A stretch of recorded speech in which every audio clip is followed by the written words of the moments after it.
નમસ્કાર મિત્રો, સ્વાગત છે તમારું આપણી આ યુટ્યુબ ચેનલમાં જેનું નામ છે ગુજરાતી જીકેની જમાવટ। મિત્રો, લઘુત્તમ વેતન મેળવતા કામદારો અને કારીગરો માટે ખૂબ જ મહત્ત્વના સમાચાર છે, કારણ કે કેન્દ્ર સરકાર દ્વારા હવે કામદારોના જે લઘુત્તમ વેતન દર છે તેમાં વધારો કરી દેવામાં આવ્યો છે અને આ વધારો આગામી 1 ઓક્ટોબર 2024થી લાગુ થવા જઈ રહ્યો છે। એટલે કે તમામ કર્મચારીઓને દિવાળી પહેલાં જે સરકાર દ્વારા ખૂબ જ મહત્ત્વની ભેટ આપવામાં આવી છે। મિત્રો, કામદારો કે જેઓનું સંખ્યાબળ દેશમાં 10 કરોડ કરતાં વધારે છે, તો 10 કરોડ કરતાં વધારે જે ઔદ્યોગિક ક્ષેત્રે તેમજ વિવિધ જે મિત્રો સેમી ગવર્મેન્ટ અને સેમી જે ઇન્ડસ્ટ્રીયલ એસ્ટેટમાં જે નોકરી કરી રહ્યા છે તેવા કામદારો માટે આ ખૂબ જ ખુશીના સમાચાર છે, કારણ કે તેમના માટે લઘુત્તમ વેતન દરનું જે કેન્દ્ર સરકાર દ્વારા જે હિસ્સો છે તે વધારી દેવામાં આવે છે। જાણીએ વિડીયોમાં વિગતવાર કે લઘુત્તમ વેતન દરમાં સરકાર દ્વારા શું વધારો કરવામાં આવે છે અને 1 ઓક્ટોબરથી જે વધારો છે તે અલગ અલગ જે કેટેગરી છે તે પ્રમાણે કેટલો મળવાપાત્ર રહેશે તેના વિશે આજના વિડીયોમાં વિગતવાર જાણીએ। તો વિડીયોના અંત સુધી આ બન્યા રહો અને જો ચેનલમાં તમે નવા હોય તો અમારી ચેનલ તમે લાઇક, શેર અને સબસ્ક્રાઇબ કરો। સાથે જ મિત્રો બાજુમાં રહેલું બેલ આઇકોન દબાવી દો, જેથી કરીને ચેનલ પર મૂકવામાં આવતા વિવિધ ભરતીઓના નોટિફિકેશન, વિવિધ ભરતીઓના પરિણામ, જીકેના વિડીયો અને સરકારી કર્મચારી પેન્શનર્સ યોજનાઓને લગતા આવા પરિપત્રો સરળતાથી ચેનલના માધ્યમથી ઉપલબ્ધ થઈ જાય।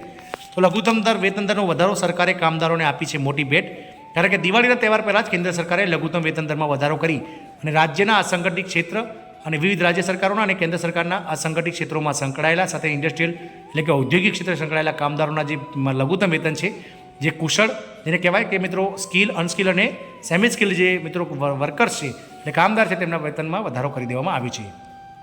કેન્દ્ર સરકારે કામદારોના વેતન દરમાં વધારો કર્યો છે। સરકાર તરફથી કામદારોને આ એક પ્રકારની દિવાળીના બોનસ કરવાની ભેટ છે। કેન્દ્ર સરકારે કહ્યું છે કે લઘુત્તમ વેતન દર 1 ઓક્ટોબર 2024થી નવા દરો લાગુ થઈ જશે। સેક્ટર કેટેગરીઝ અને સેક્ટર દ્વારા લઘુત્તમ વેતન દરોની માહિતી clc.gov.in વેબસાઇટ ઉપર ઉપલબ્ધ છે। ચાલો આ લેખમાં વધુ જાણીએ। તો સરકારે લઘુત્તમ વેતન દરમાં વધારો કર્યો છે।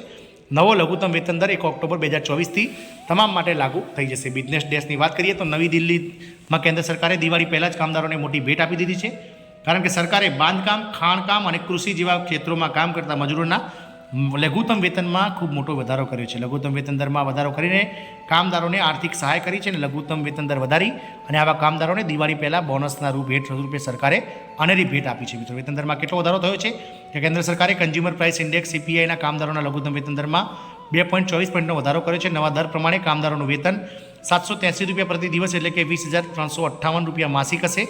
તે જ સમયે ચોકીદાર માટે લઘુત્તમ વેતન દર 1,035 રૂપિયા પ્રતિ દિવસ હશે। આ તમામ દર 1 ઓક્ટોબરથી લાગુ થઈ જશે। આપણે જણાવી દઈએ કે કેન્દ્ર સરકાર દ્વારા વર્ષમાં 2 વખત વેતન દરોમાં સુધારો કરવામાં આવે છે।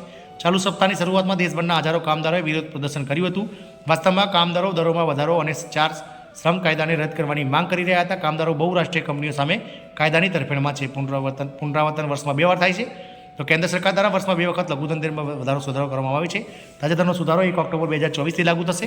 સેક્ટર કેટેગરીઝ અને સેક્ટર દ્વારા લઘુત્તમ વેતન દરોની માહિતી ભારત સરકારની વેબસાઇટ clc.gov.in પર ઉપલબ્ધ છે। સરકારે કહ્યું છે કે તેણે કામદારોને લગતા વધતા ખર્ચને સામનો કરવામાં મદદ કરવા માટે વેતન દરમાં વધારો કર્યો છે। આ મિત્રો, કામદારોના વેતન દરમાં સરકાર દ્વારા વધારો કરવામાં આવે છે। આશા રાખી છે કે મિત્રો કેન્દ્ર સરકારની સાથે સાથે રાજ્ય સરકારો પણ તેમના કામદારો જે અલગ અલગ ઔદ્યોગિક ક્ષેત્રે, ખાણકામ ક્ષેત્રે, બાંધકામ સાથે જે સંકળાયેલા છે તેમના મિનિમમ વેજીસ એટલે કે લઘુત્તમ દરમાં વધારો કરે અને આ કર્મચારીઓને દિવાળીની ભેટ તેઓ પણ આપે તેવી આશા છે। જય હિન્દ, અસ્તુ।